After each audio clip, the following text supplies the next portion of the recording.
Hello, this week I'm joined by pro player and YouTube content creator #Mike. As EA got spooked and ghosted us on content, we discussed our FIFA 18 gripes, from no-scope ping-pong passing, broken matchmaking, flawed competitive qualification, and sketchy squad battles AI. But don't fear, because we've got plenty of tips to help you out. An intriguing team of the week, Mike's OP players, and finally a Scream Perisic review. I'm your host Ben, and this is your FUT Weekly podcast.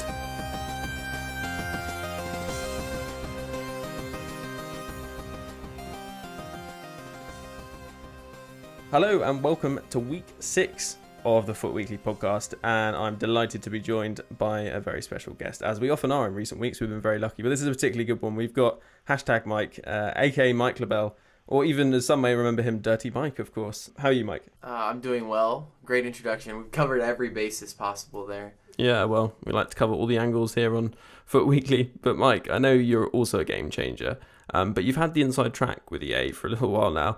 I know you played FIFA 18 very early. Was it that winning FIFA 14 celebration, Le Cercle Bell, that perhaps started that connection? It's hard to say that was even a starting point with them, because I think EA has just recently got involved in the community. And when I talk about recently, I'm talking 2017. Right. That was the first year where I actually saw EA interact, not just with the competitive players, but even the influencers, because there was kind of a separation, if you remember, in prior years, because of everything that happened with the coin sponsorship, and EA didn't necessarily make statements about it, but they would blacklist you, or they wouldn't discuss things with you, and they weren't really holding a bunch of events, and it was just a bunch of miscommunication or lack of communication. And I think that EA's really tried to make a push to improve relationships between influencers and the company and get their feedback and try to take it into consideration with events. Mm-hmm. Yeah, well, that's a positive, I suppose. And I wonder, maybe the first thing to ask you about is, how has your weekend leagues gone so far? We should say, first of all, for those who sort of don't know you so well, which is going to be not so many people, but you know, you're obviously a competitive player, a very, very good player. How have your weekend leagues been sort of gone as expected? Are you getting the sort of top number of wins you can, you think? So we are at this point 3 weekends in, with the fourth weekend starting as we're recording. In the first weekend, I had 37 wins, which I thought was a really good start, but it was typical weekend league. It felt a lot like last year, which, in my opinion, was disappointing, because you want to see progression, and you still have everyone playing home matches and looking at all the batches and avoiding all the pros are avoiding pros, and people hate to hear that, because I've had live streams where it's become a discussion, and I didn't realize this wasn't common knowledge. You can't go 40-0 or 39-1 or 38-2 every single weekend if you're playing all the top pros. And so unless you just had a brilliant weekend. So like, pros don't play pros. One of my big problems is people are like, oh, they're selecting off kits and all this kind of stuff. It's perfectly simple how they avoid each other. They just play at home the whole time, and they're never going to face off against each other. Yeah, I don't know why people complicate it. That really frustrates me. I don't know what they can do about that, but well, it's really simple, actually. It's just cosmetics. EA should make it where everyone appears on the left side of the screen, and when you go into a game, you're randomly assigned a home or away. Yeah. And you guys could still pick the kits, but that will eliminate so much. I mean, still, with that being said, pros might know some of the other pros' kits and so forth, and they'll be able to avoid each other over time, but it's a very easy inclusion, and it would improve the whole cherry-picking concept, but it was shocking to me. Is that you get a random stadium potentially, but that, I guess that doesn't matter. They should set stadiums for this. If you go to a professional event, there's always a set stadium. So why would you not set stadiums as a competitive game mode? FUT Champs has to work separately from FIFA Ultimate Team. FIFA Ultimate Team is the mix of customization and FIFA, right? You have everything you can customize, whether it's your kits, your stadium. You pick the players you want, you put them into a squad, your bench. You've got all these different cards that you can apply even to your player cards in terms of positions and chemistry styles, attributes, which I don't use or condone. And I don't understand why they're actually allowed in a competitive game mode. But EA needs to separate it. Look, if you're playing FUT Champs, there are some differences. There are some changes. Here you go. Yeah, that's my opinion. I totally agree with that. And so what are you finding effective? What setup have you been running over the last couple of weekends? I've been playing a lot of 4-2-3-1. This year's been a difficult year defensively, and I just think it's a good year. It's going to be good results for you if you're able to hold your opponent from scoring a bunch of goals, because most people are able to generate good attacks. So I've been playing a lot of 4-2-3-1. It still reminds me and has similarities of last year, where I think I would have my easiest games playing a 4-1-2-1-2 narrow or something a little more direct in ping pong and tiki taka. That triangle of doom basically up top. So the way it works is if you have a very good team or a better team than your opposition, and you're a solid player, you're a very good player, you can overwhelm them and you can make chances. If you have the Ronaldos or the Icons or the Gareth Bales this year, he's been incredible, then you're going to be able to pass, and then score a goal, pass, and then score a goal. However, when you get to events, from my experience last year a little bit, because that was kind of my return, because I took, when I started doing YouTube, I no longer was as focused in the competitive scene, and there really wasn't a competitive scene. It was just a matter of, okay, EA, what are you going to do? What's happening next year? That, yeah. So you focus on YouTube, and you're kind of getting back into it, if you like, over the past year. Yeah, absolutely. So when I went to events last year, I noticed when you start going against some of the best players, well, at least for me, I'm a better control player than this mess in the midfield of us bumping into each other and playing really fast 4-1-2-1-2. It would be more beneficial, or more my favor, to play a little bit slower and control the game and control the pace of the game, whether it's fast or slow, as opposed to when you have the Ronaldo, the Messi, the Suarez, all the Team of the Year cards last year. Every mistake you make, it's a goal for both people. So it ends up being this kind of random game in the midfield or even in the attack where whoever gets the lucky bounce is going to score goals. Simply, it's going to be who wins the 50-50s. Does your Ramos win it, or is it going to be Ronaldo? And I didn't like that feel, because I just, even if I got good results or I got bad results or somewhere in between, I felt like it was more luck for me than I would prefer. I want to make sure that I have a little more control in terms of the gameplay, the build-up, the defense, you name it. I mean, that was kind of EA's idea, I think, from what I understood, was to increase the skill gap, wasn't it? I don't know whether they were trying to make it easier for pro players, but I suppose essentially they did. But it at least makes it easier for people with skills to shine. But a lot of people are arguing now. I saw a very long post from Hectic Dukes, a very top player on Reddit, about the fact that perhaps this wasn't the case actually, and since the recent patch, that things weren't quite so good in terms of that aspect. I mean, I know there's a patch coming out, we should say, at some point in the next couple of weeks, which is already out on PC, but do you feel like the kind of FIFA 17 ping pong passing mechanisms which less skilled players are able to use is still there? I think this year and even last year, where I know that EA wants to do a lot with creating a skill gap, at least they say that, but I thought last year the defending was too easy, and then this year I think that they started the game, if you recall, they had that early patch, but they started the game where we had a game that was very hard to defend, and I'm not saying it's easy now, but I'm starting to feel a little closer to FIFA 17, and even though you see pros put these spectacular records, there isn't this big skill gap that people think there is. All right, so pros have figured out how to beat average and above average players well. But when pros play pros, those go back and forth. There's not like one pro player that's dominating the rest of them.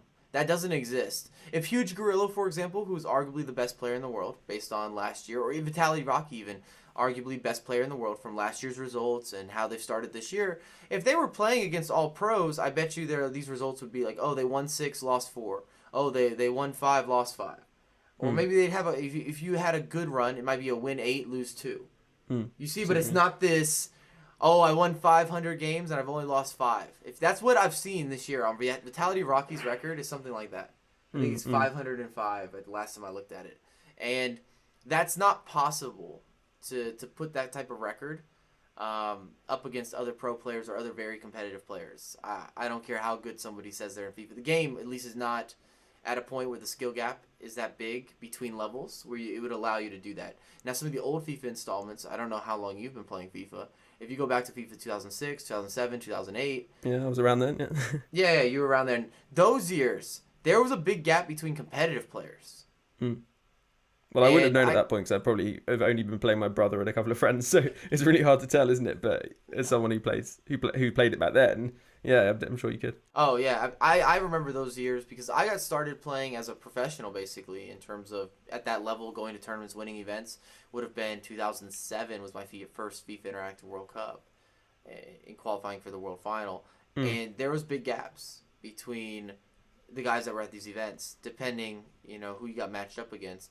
There was a potential another skill gap and another skill gap. That's how it should be. When you look at the main competitive games, where you look at Counter-Strike, when you look at League of Legends, when you look at StarCraft or Warcraft from the past a little bit, there's a big jumps even between pros, and if you're trying to build a true esport, then that's important. And I think it's tricky when you're looking at sports titles to make that happen and everybody enjoy the game, and it still applies to the casual, and that's been the challenge for EA, has been finding the balance. But with the Jukes criticism, Jukes is always somebody that kind of criticizes the game. Is what he's been known to do. But I totally understand, because we don't want to see a FIFA 17 that you could defend without controlling any of the players. And then there is the challenge of the passing being so tiki-taka, so controlled, that I almost feel like defenders have a big disadvantage, because you can't get the ball off your opponent if he's good. Yeah. I mean, a classic example is when people playing that narrow formation. In fact, we've had a tweet about this.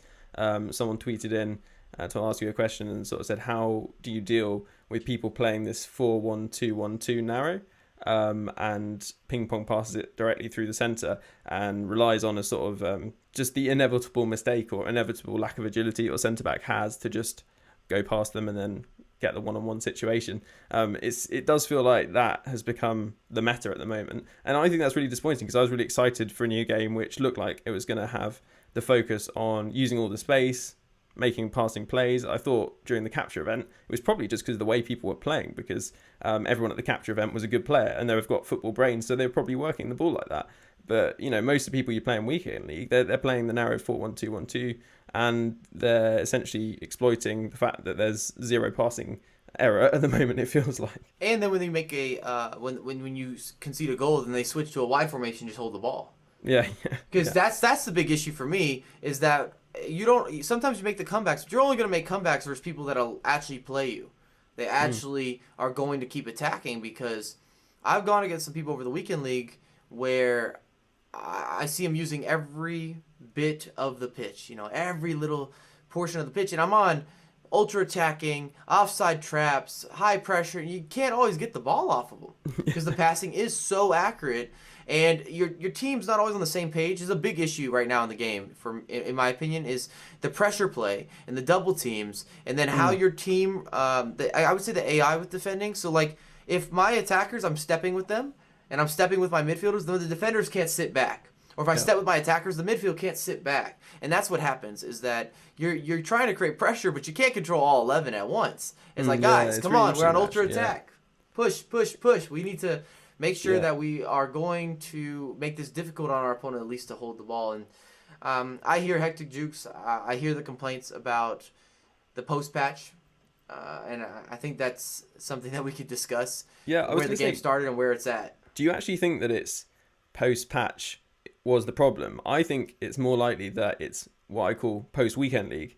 It's the fact that before the patch, people weren't playing weekend league. After the patch, people were playing weekend league. And the way people play in a weekend league is just different, and the quality of opponent is different. You've got to always think about the weekend league. Everyone who gets into the weekend league can win the daily knockout tournament, especially at the start. Actually, when people start to play really top players or players on their level, they're really needing to grind out, find the kind of tiny little detail that makes the difference for them, exploit anything they can to get that next win. They're playing loads of games. It's got a grindy kind of feel to it. They tend to sort of fall back to what they know, to what's effective. The connections aren't great. So again, you simplify your game and probably end up reverting back to that narrow formation and that I guess sweaty style that suited your game so well last year, maybe.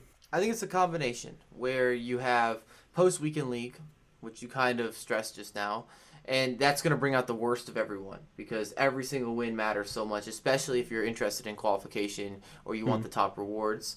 And then I also think post-patch, because where we were at originally in the game felt very manual, and now it's starting to revert back to feeling like the AI is going to help you out, or this will be done. It's in my best interest maybe not to control a player here, and that's never how a video game should feel.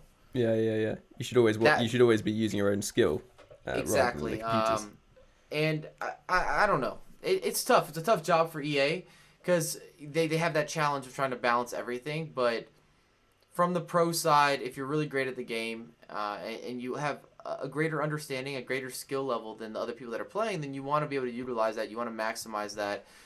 You don't want to possibly get beat by someone who could just simply hold the ball. Yeah. Or someone just park the bus and just, hey, AI is going to block these shots. We are good to go. Let's go goalkeeper. Come on. And it's interesting what you're saying about pressing. Do you think that the RB sort of R1 press is actually been nerfed too far, and that's one of the ways that we can improve pressing? I mean, how can EA solve this kind of issue with pressing? Yeah, two ways. One, I do think they need to make that stronger. And then also, if people do it wrong, then they should be punished. That goes hand in hand. If you're just holding double team and everybody's running everywhere, that's fine. That should be a lot of space for us to get in behind and score goals. And number two is where I think there's just some bad AI mechanics in terms of them not being on the same page with your team. Mm-hmm. If you're a real football fan or a supporter, or you watch a lot of football, manager, whatever you want to associate yourself with as your level of football intake, the strikers go to press, the midfield goes to press. The midfield goes to press, the defenders go to press. That's how it works in real life. You're either pressing or not. Or the other way that a lot of teams defend is you let them have it till they get to about half field, and then you start to work your press, right? You start to work your traps. And that's usually to preserve energy, just so you don't get fatigued. Either way, you're able to press, but everybody presses as a unit. And that's where I think there's a really big flaw right now, is that your team doesn't look like they're on the same page with that whole pressing situation. Even when you hit high pressure, hit team pressing, I don't feel that makes a difference. If I'm on like every stat, I've got everything on the quick tactics, I'm getting revved up now. If I've got everything on the quick tactics, like I'm going super attacking, I've got high press, I've got team press, I'm double teaming, I'm moving players manually up the pitch. I'm doing everything in my power to create some pressure, and you're still able to just kind of pass it. You go forward to the midfield, and you go back to the defense. And I know what's happening, and my team's just like, no, we're not doing that. And it's like, well, then what setting do we need to have, EA? Even in custom tactics, you start going way up in pressure. Sometimes you're still not able to generate as much pressure as it should be, or as needed if you're going up against a good player that's trying to be a jerk, basically, or he's trying to hold the ball. And then as soon as you factor like the fact that the passing's super effective, so they can easily go around you, and then the fact that, to be honest, I'd say I have really good internet, but maybe 10 to 20 games if I play a full weekend league will have some delay in it. Then like managing to press someone is so hard if they're not struggling with delay, which I've messaged people afterwards and they've said they weren't struggling with delay, and you are. It's so difficult to. I mean, it's difficult to do anything, but it's really, really hard. That's what people don't always understand as well, is that delay is not it's not given out equally. Some games everybody has delay, but there's other matches where you are 1-2 seconds back and your opponent's, I got this, and they're just pinging the ball around. Yeah. You can definitely tell those games when you come to them, and I think that makes a big difference as well. And I've heard people, it's all right. I actually live in London, so my connection should be amazing. I think the server's nearby, but I still have that issue, so I can't even imagine what it's like. I imagine where you are, there's probably not a server nearby. People playing, I know, across Europe have problems. Can't even imagine what it's like in the sort of Asia regions as well. It must be even harder. But these are things that aren't going to be fixed overnight. I guess we have to sort of deal with those aspects because they're kind of infrastructure based. So it might be a few years until those things change. But well, you see it noticed as well in Southern Europe. There's no server. And you don't see Spanish players and Italian players at events. And I know there's one Italian that did really great last year, but outside of that, that's pretty much it.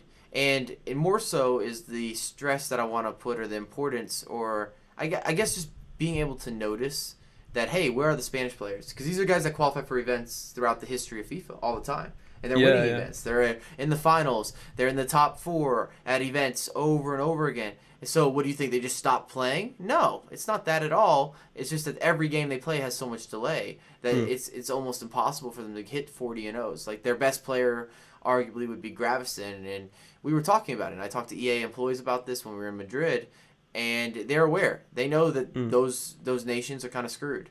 And like you said, it's an infrastructure issue. So what are they going to do to solve this type of problem? And I live in Houston, and one of my biggest issues, because I'm in Houston, I get matched up with Mexico and South America more frequently than other people in the U.S. And therefore, those games, I know I'm going to be delayed. Guaranteed. We're probably both going to be delayed, but it's just not a fun match. It's not enjoyable. And also, there's less of a skill gap, of course, and that's... There's no skill gap. It just isn't. It's just like heavy luck, delay. isn't it? It's just you pray, your fingers crossed. You tell the FIFA guys, look, man, if you can make this happen for me, it would make my weekend so much better.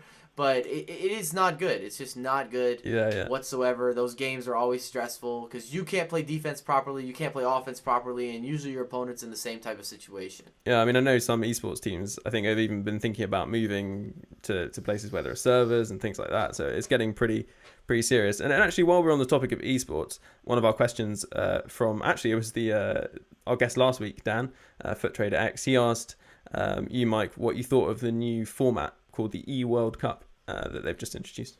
I think that they were going to have some sort of change in the system.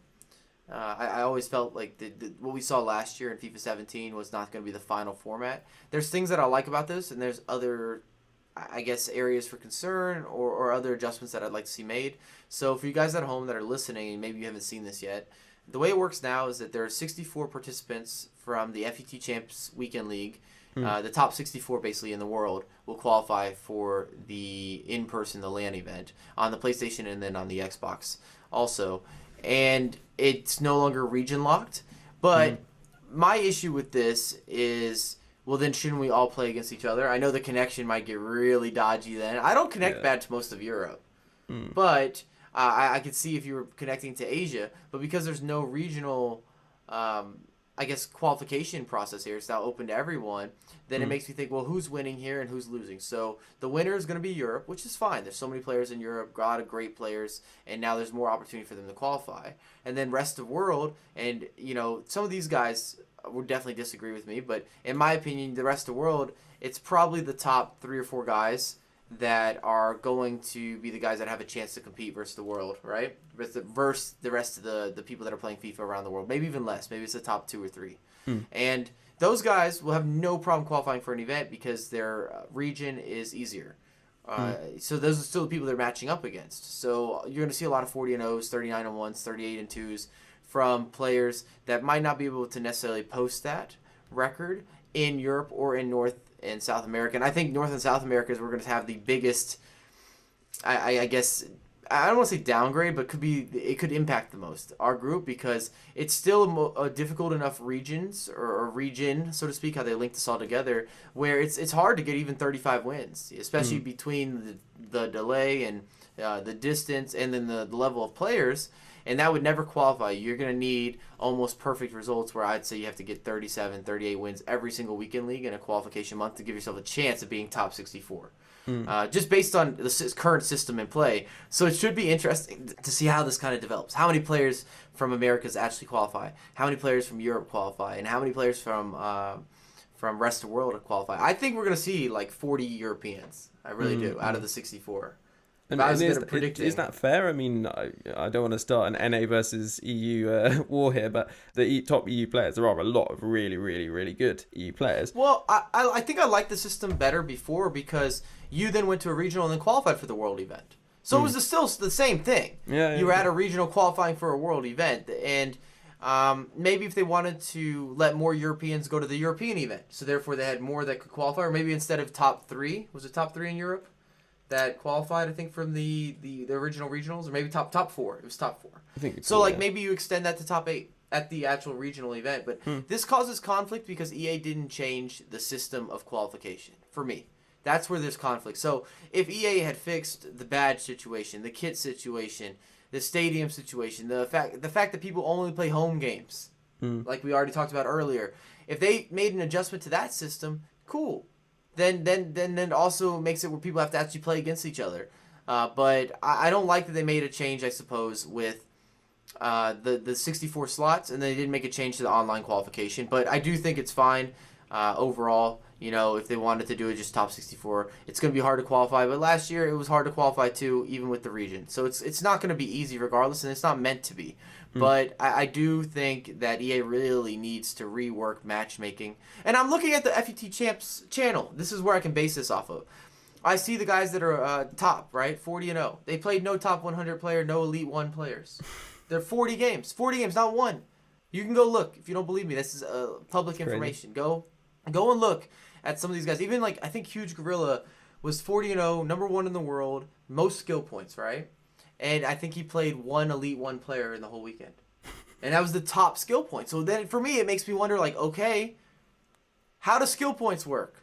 And it's a joke as well, because from someone who plays it on a more kind of casual basis, like I don't, Elite 3 or 2 would be an achievement. But the fact that I might be playing like these, well, even an Elite 1 player or a top 100 player, as I have actually played a top 100 player in a past weekend league this year, and you just think, why? My record is nowhere near that. My record's sort of a Gold 1 Elite 3 player. I shouldn't be coming up against someone that good. And in fact, even when I came up against the guy who was a top 100 player, I was actually on one of my rawest runs that I've been on. So I don't know how that can actually happen. It was bizarre. And obviously, it makes you much less inclined to play. And surely EA's primary aim for FUT is really to get as many people as possible, playing and getting involved. Well, the first matchmaking issue is that it should be matched up not on skill points or skill rating, but based on tier first.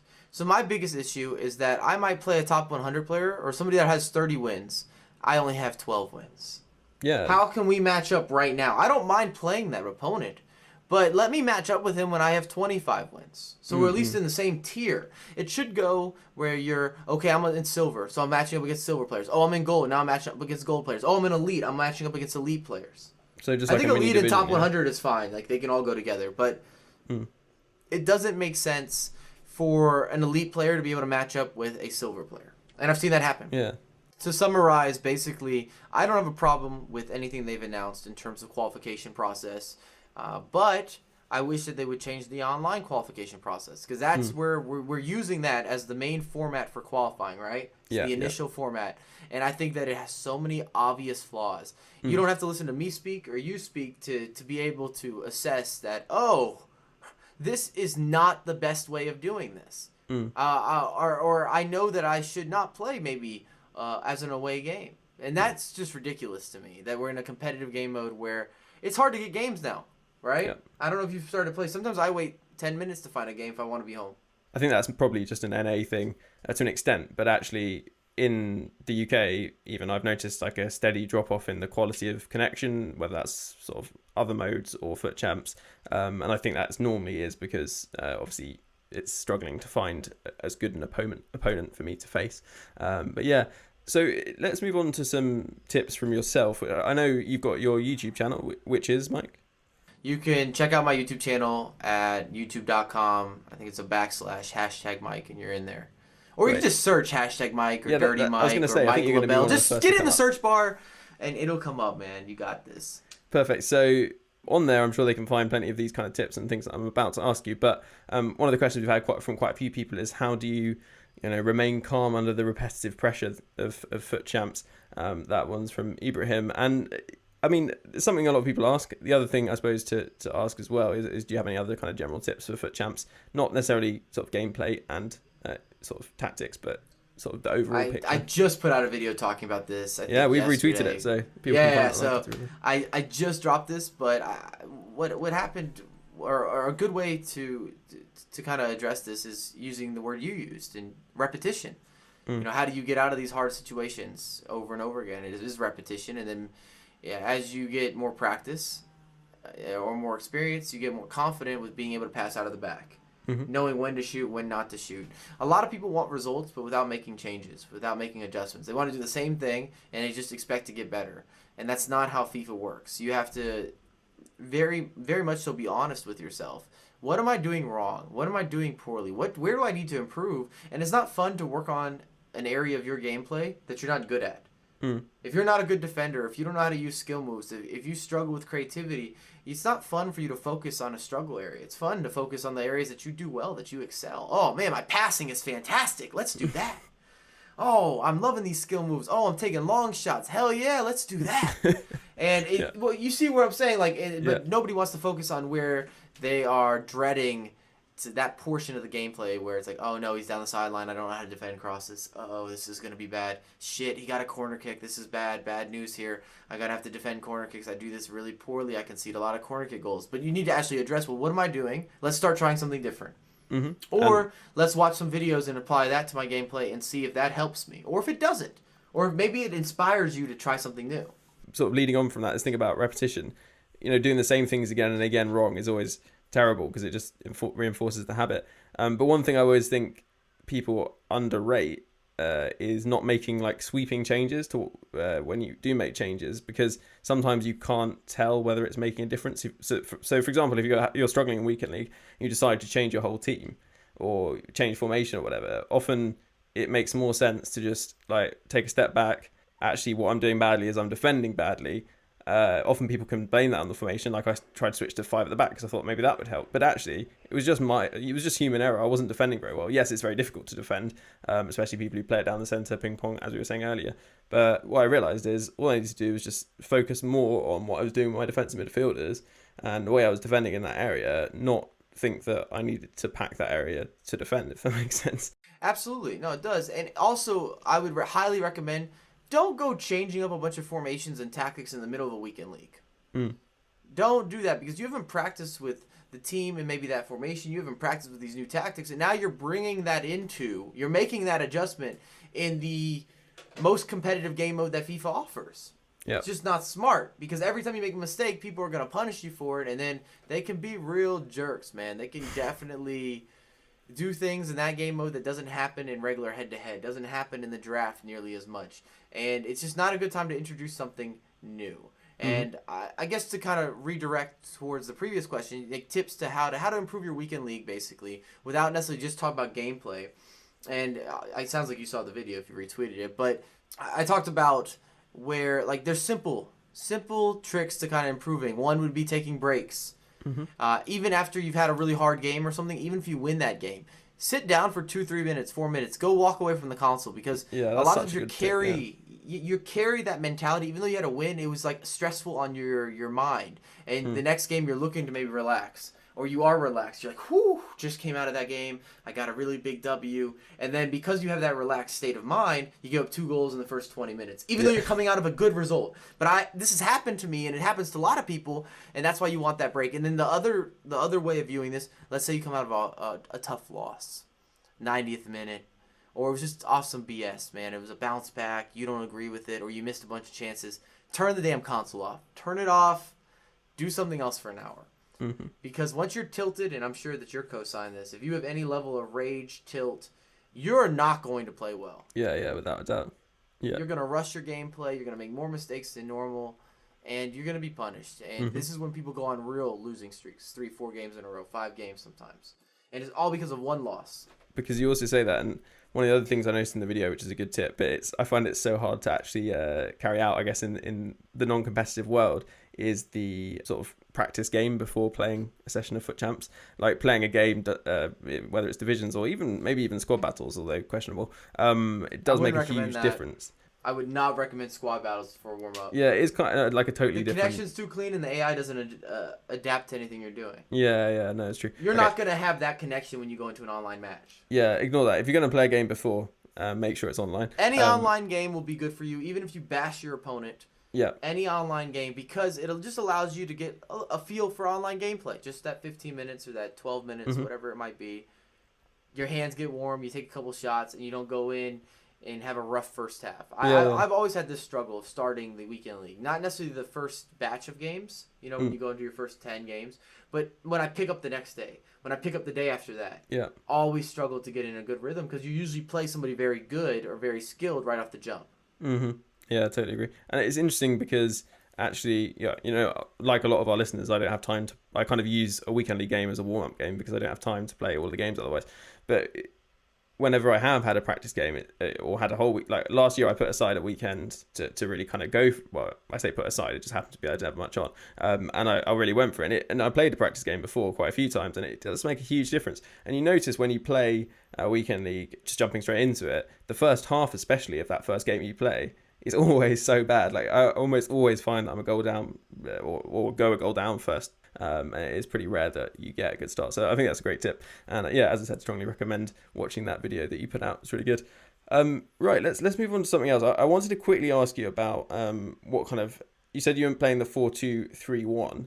In terms of custom tactics, are you playing quite aggressive, or do you tend to sort of play quite deep, or what kind of setup are you going for at the moment? Been adjusting this a lot. Been messing around with it. I really haven't done the sitting deep portion. I've been kind of neutral. So And when you're looking at custom tactics, I think for my defense, I'm like a 55, 50, and 45, something like that. So 55 pressure, 50 aggression, 45 for width. And I've tried going a little more aggressive, but I really haven't done too much where I'm sitting deeper than that. And I think it's hard to find that butter spot, right? People will not get that reference, like that bread and butter, position with custom tactics, because it still applies to your gameplay. When people put out videos and they say, "Hey, this is the best custom tactics," they're telling you these are the best custom tactics for them. Yeah. And if it works for you, amazing. If your play replicates mine, amazing. Then maybe this will work for you and give you the optimum level of winning games or put you in good positions. However, if I play fast and you play slow, we might have totally different types of custom tactics. If you play down the wings and I play down the middle, then custom tactics could vary a lot in terms of what will help your gameplay and what could hinder your gameplay. And actually, it's not even like it'll be the custom tactics that you'll probably use for a whole game, right? Do you switch it up sometimes in the closing stages, or do you stick with it throughout the whole game? If you're chasing.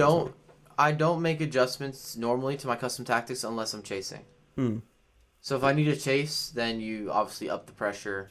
You're gonna up you might even, if the guy plays narrow, maybe even you move your team within. Or if you think you can take advantage of maybe some extra width, you widen it out. But your pressure and your aggression. Yeah, pressure and aggression is going up normally if you're losing a game and you're trying to chase. Maybe even the speed of your passing. You're trying to get everybody pushed forward. Maybe even you're shooting and you're crossing. You're also increasing the numbers there. Just telling your players that I want you in positions that are going to allow us to score goals. You're taking more risk.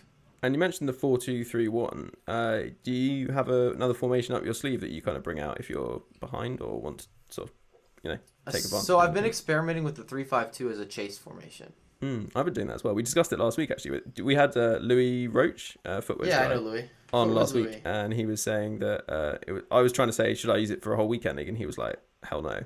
But I've been using it as like a chasing formation as well, and it seems to be working quite well. So yeah, I'd be interested to hear about what you think about that. Well, I think that it surprises people. And so if somebody's trying to kill the clock by going to the wings, you now have a left mid and a right mid. And then on the offensive end, you still have that very dangerous triangle. So it covers a lot of the bases until they break through and get to your defense. And when you're chasing a game, you're already playing a little riskier, so you just need to make sure you take away as many passes as possible. Maybe you can disrupt your opponent, discourage him, make him feel the pressure, make him feel nervous. And I think the 3-5-2 just catches people off guard. I've gone up against quite a few 3-5-2 changes where people made the adjustment, and I struggled because I'm just not accustomed to going up against 3-5-2s, and it does a good job both covering up passes and then offensively creating space if they're on attacking, ultra attacking, even all-out attack. They did a lot of nice overlapping runs down the wings where they are able to create space and get in behind. Yeah, definitely. And obviously, when you sub in players, especially if you bring them on in the right mid, left mid position, can really change the game. Yeah, they're fresh. They're fresh. Yeah, they can sort of dominate the wings, and then you always have that option out wide, which is really good. Especially, I think against narrow formations, like the guy earlier was saying that he really struggled against the narrow formations. I think it's good against that because it's just they're just coming up against your CDMs and centre backs. But that actually we discussed this a lot last week. So anyone who's interested in that, do have a listen back and listen to week 5. It was a very interesting one. But yeah, plenty more interesting stuff to get through today. I think the final thing I wanted to ask you about is squad battles. Is this something that you've played this year, and what do you think of it as a mode? I played them early on, just a little bit as the game came out. But I just don't like squad battles. Not a big fan. If you're aspiring to be a pro player, or you're a competitive player, or you're looking to put in a lot of time for the weekend league, I don't think squad battles is a good way of practicing because the AI acts like the AI. Yeah. And it's just going to be bad practice. It's kind of like if you played career mode. Play career mode, highest difficulty, play against the computer on Ultimate or Legendary, whatever you want to do. Then when you go online, you're starting to make habits against the AI. What beats the AI? But that's not how people play. That's not how people move. That's not how people react and respond. And it's just not going to benefit you. But that's only if you're looking to be a pro player or a competitive player. Now, if you're a little more casual, go for it. If you enjoy it, go for it. The rewards aren't bad if you have the time to put into the games. But it is a lot of time. I think over the course of a week, 45 games? Yep. So, I mean, it is going to be a major investment of time. Yeah, if you want to get the top rewards, it is I think it is a bit of a slog. But I think if you want to, I think a lot of people have been doing it because it's quite good. Even if you play like 10, 20 games a week, you can maybe get some decent rewards you wouldn't otherwise get. And if you're not playing FUT Champs, I can see the attraction for sure. No, I think it's a good addition to FIFA.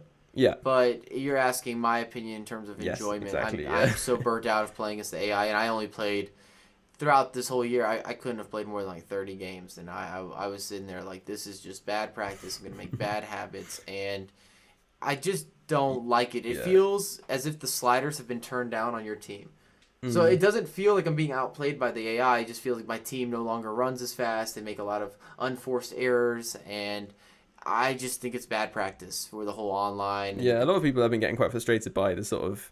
I noticed Kazooie in particular, for some reason, just really has a problem with Squad Battles AI. He's like constantly tweeting these clips of the AI scoring like 3 goals in like a couple of minutes.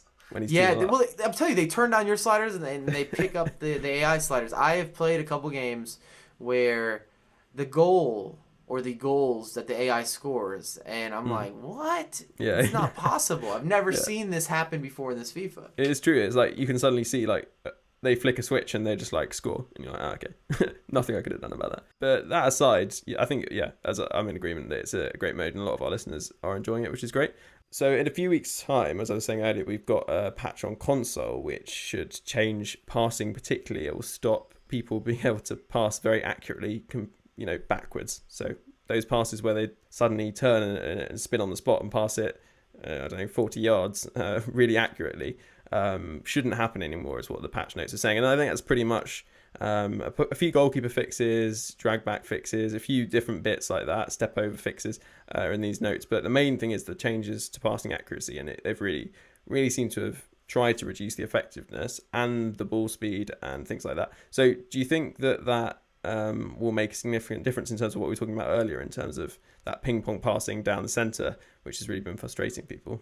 I guess we'll see. I'm always a skeptic when you're looking at patches from EA. I've seen good ones, I've seen bad ones, mostly patches that weren't an improvement on the game, actually. Yeah. And I agree that this needs to be adjusted, where you can make these 360 no-scope passes with amazing accuracy. And this is not possible. If you look at them, you sit there and you can watch it over and over again, but every time you're going to be like, it's not. I don't know how to make this pass. Please teach me, EA. How do I make this pass? So it needs to be changed to make a better simulation, but we're going to see. It's tough. It's tough to say, because EA, every time they drop a patch and they give you these patch notes, they also change other things within that patch that's not announced. I know.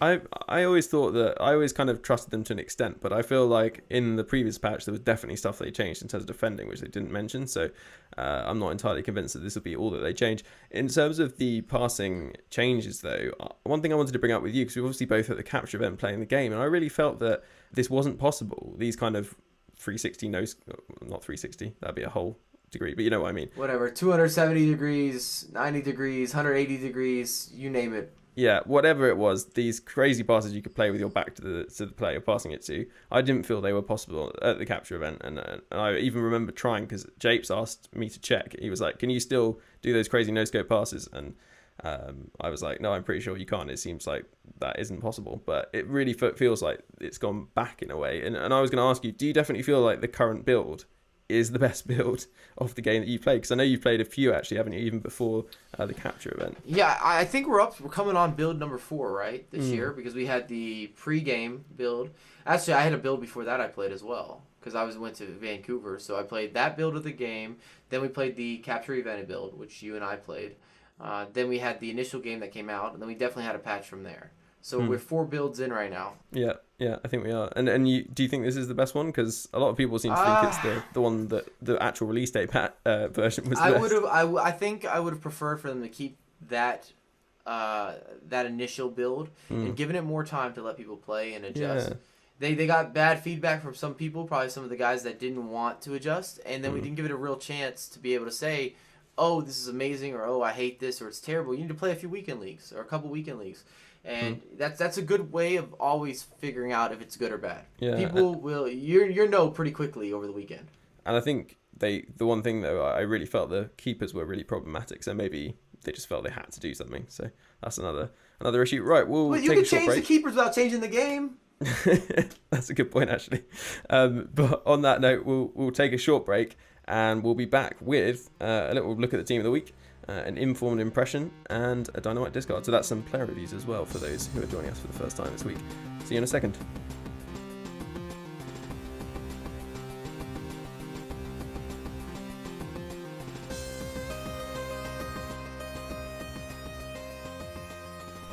Right, well, welcome back after a short break. Mike, how are you doing? You still good? I'm doing well. Good. You didn't sound very well then. It was quite a... I need some lunch. Okay. Yeah, it's more like dinner time here, but we'll crack on. We've got a slightly disappointing team of the week compared with last week, which is a particularly good one, I thought, as we mentioned on last week's podcast. But there are still some pretty good players overall. I think that the standout is, of course, that Sanchez card. He looks very nice. He's got sort of 90 rated. Well, it's going to be a good option, isn't it? Little kind of note on that card. He's a left forward, and he's the first left forward in form in about 7 years or something like that. Which is an interesting fact, although completely useless because, of course, you can just convert players to left forward. So we'll move on. But Iniesta, the other big name in this team of the week, is at a left mid position, which is that's a real shame, to be honest. I mean, it ruins him. Unless you're planning to sort of change his position in game, which you could do. It's a real shame, and that's the case. He also has 60 stamina, so it's like 60 stamina left mid with no pace. Yeah. He's a bit of a problem card, to be honest. Not someone I'm planning to use. And actually, it's a bit of a theme with this team of the week. Lots of decent rated players with decent stats, but kind of ruined by certain things letting them down, whether that's pace or strength. For example, you've got like Hilton, Otamendi. Even Gustavo may be a bit slow, but could be a bit of an underrated defensive midfielder. Very similar to Fabinho, and obviously Fabinho is not an inform and much cheaper. So yeah, not a fantastic one. A couple of underrated players just wanted to point out is Moy, the Australian. Looks really good. If you compare him to Herrera, he looks like a significant upgrade on him. And then there's this massive guy on the bench who's like 6'4", weirdly in a left winger, but he's got 87 pace and 84 physical on the card. Bizarre nation, but he's the first of those like really bad informs to get a second inform, so he does look particularly good. Maybe a nice substitute. Handanovic in goal, another high rated player, looks really good. And then you've got people like Batshuayi, Premier League but not fantastic, and then Dost, who looks like a great investment for anyone who wants to put money into a card. I would say Pereira is the way to go. If you guys 14,000 coins, 90 pace, and it's 91 acceleration, 90 sprint speed, 83 dribbling, 81 defense, 85 passing. If he's true to those stats, and that's always the debate with inform cards. Yeah. How true to the stats are they? But if he's true to those stats, that's pretty solid. And I've just bought him actually, but I haven't used him enough to give you an opinion. But yeah, his stats on the card look fantastic. If you can get him into a team, as you say. That's the debate, right? Can you get him into a squad? And you're right. This Norwegian has some crazy stats. Yeah, I know. When do you see a winger that is 6'4" with 96 strength? That is so odd. Yeah, he has 99 heading as a winger. And I think his other card was a striker, but as a sub potentially, I don't know. Someone might have some fun with him. I'm not sure exactly where you use him yet. Yeah. I'm not sure what his best position would be. You would think that it would be up top, but I don't know. He's got 86 finishing. Yeah, he's gonna finish, but at the same time, then you look, he's left-footed. Does he have skill moves? No, he doesn't. Does he have a good weak foot? Not really. He's a really odd card, especially on the wing where you don't have any creativity. He's pretty strange. I feel like you just have to, the only way you could use him is at striker, to be honest. And then there's another guy who I just wanted to give a shout out to because it looks quite interesting before my top hipster pick for this week. But Neres looks really good. He's this right winger from Ajax. Neres looks really, really good, actually. He's same club as possibly quite a lot of icon cards, which could make him quite a good investment potentially at some point. But he's actually got 4-star skills and good pace and actually quite good physical as well. I think you can get him up to around 77 strength with a Hawk-Chem style, so he looks quite good. The last player, though, I wanted to talk about, or second to last player I wanted to talk about, is a much better card, and that's Riyad Mahrez. A lot of people have kind of overlooked him, I think. He actually looks very good, and at only 62k for a guy who's obviously a Premier League player and a pretty good one with 5-star skills at that. When you got Hunter on him, he's got sort of 99 acceleration, he's got 95 agility, sort of on his card as standard, 91 ball control, 91 dribbling, really good shot power, great positioning, decent finishing at 87, and is sort of a right forward, maybe a right winger. Apart from his I think he played him as a cam. If you go to the position changes, he could be a stunning cam because he's got quite good short passing as well, like 84. I think he's a cam. If I was playing him, I would switch him in. Let's say you start him on the right wing, you switch formations when you start the game. I think the cam is going to be his best position. 5-star skills, of course, 4-star weak foot. I know his agility. I don't have the card pulled up, but I guarantee his agility is over 90. It's 95. Yeah, his ball control is probably through the roof, and dribbling in general, we see 90 on the card. His weakness is always going to be the physical. He could be an awesome super sub, too, just because at that point, he's going to be faster than other players on the pitch, and it might not come into play as much that he's lacking in the strength department. Yeah, I totally agree. I think he is one of those cards that for 62,000 Premier League player, it's really not bad at all. Final player, I just wanted to cover, just for a bit of fun at the end here, Ilsinho. He's a bit of a throwback because he was a really good silver card in past years, Brazil silver, and he plays in the MLS, so he's obviously going to be difficult to link, and he plays in the MLS, so he's obviously not that good at football. And also he's just taking shots. He's also got, the great thing about him is he's got 88 strength, and he's got 87 dribbling. So he looks he's going to feel really good on the ball, but he's let down. This could also be a sleeping card. This could be a sleeper card, actually, because, I mean, you do have to make a certain type of specific squad around him, but he's not that small either. I think he's 5'10" or 5'11". You're looking at 88 strength on a 5-star skiller. Yeah. And he is a cam where, they don't need to be burning speed. You don't have to be the fastest guy on the pitch and play that position. And the other thing about him is he does have like acceptable pace for a guy that strong. Sort of, you're looking at 69 acceleration and 78 sprint speed. This is without no boost as well. And then he's got 80 agility on a guy with 88 strength, which is really good. So and decent defensive stats. The only thing that kind of kills him is the 45 stamina, which is really bad. But apart from that, I think he could be for a 76 rated player, he's very good. And another inform, boost to his stamina, things like that. He could be looking at a really. He's only playing for half the game max. Yeah, well, that's also true. Let's move on from the team of the week then. I thought it's one of those ones that it's not on the face of it a particularly good one, but there's a few interesting players in there to enjoy, at least some fun ones to try out as well. You probably will be using your very top players and not be picking up anyone from this particular team of the week, Mike. I don't see the highest rated guys in this team of the week making it into my squad. I am interested in that Pereira card. I just think the linking of him into a team could be very difficult. Yeah. My best bet would be some sort of super sub. I also think Mahrez would be really fun to use, but is he going to be somebody that I'm going to roll into the weekend league with? I don't know. I'm not sure. So we've done the team of the week. Let's talk about some players that we've enjoyed using recently. I think, Mike, you might be about to break the rules slightly, but you do have a very, very good value player that you want to talk about.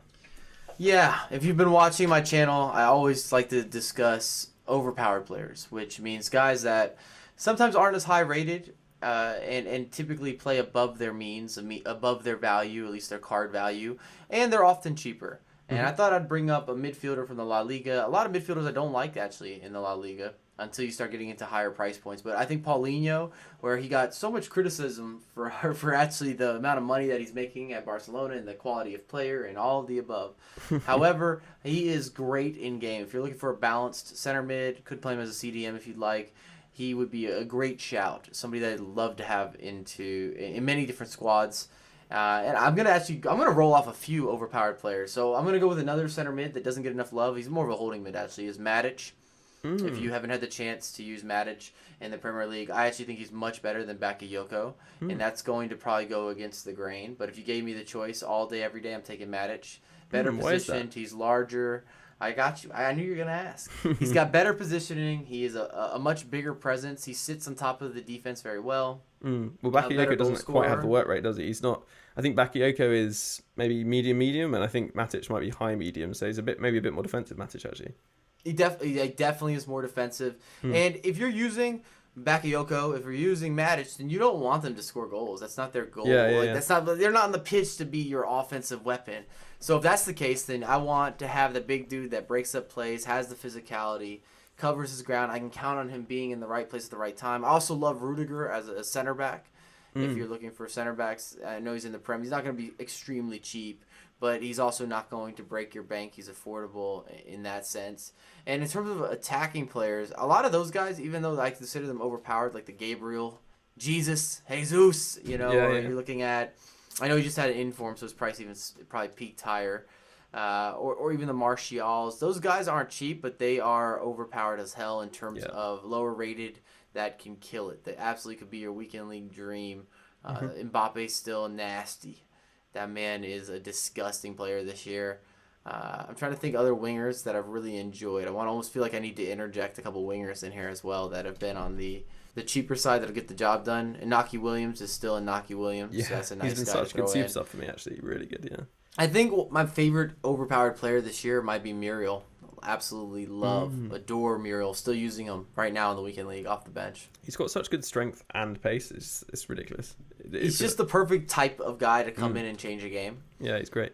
So the player that I'm going to talk about is in another price bracket, really. He's, I think he's about sort of 140, 30, maybe he'll drop by the time people are listening to this, but it's Scream Perisic.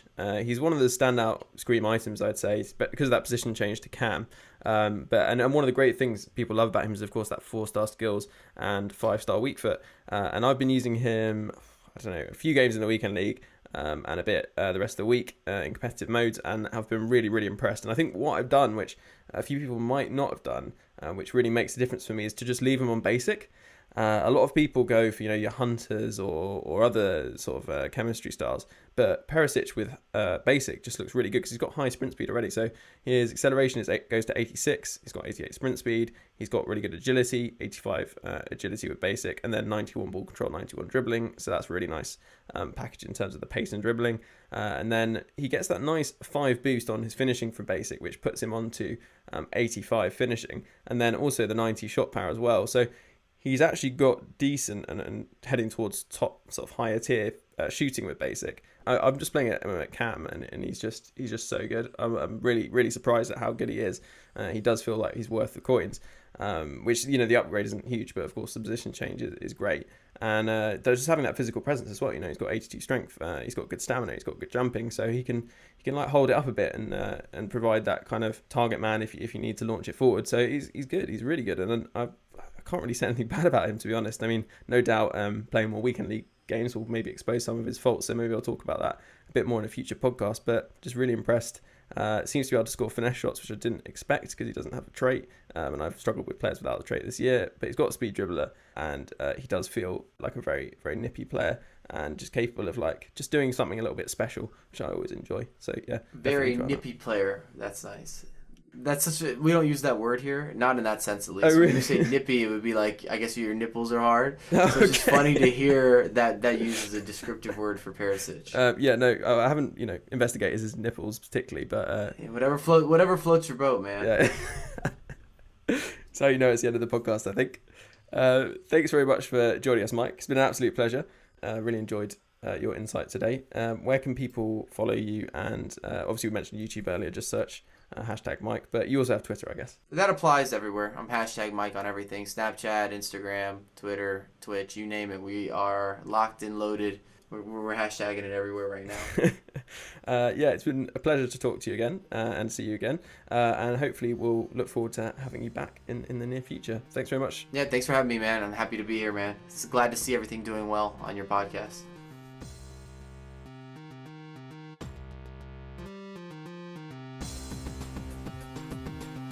That might be the end of the podcast, but the discussion doesn't end there. We want to hear your thoughts on FUT 18. Drop us a tweet at FUTweeklyPod or email futweekly@mail.com. If you haven't subscribed already, you can do so through a whole range of options by going to futweeklypodcast.com/subscribe, or just search FUT Weekly through your podcast provider of choice.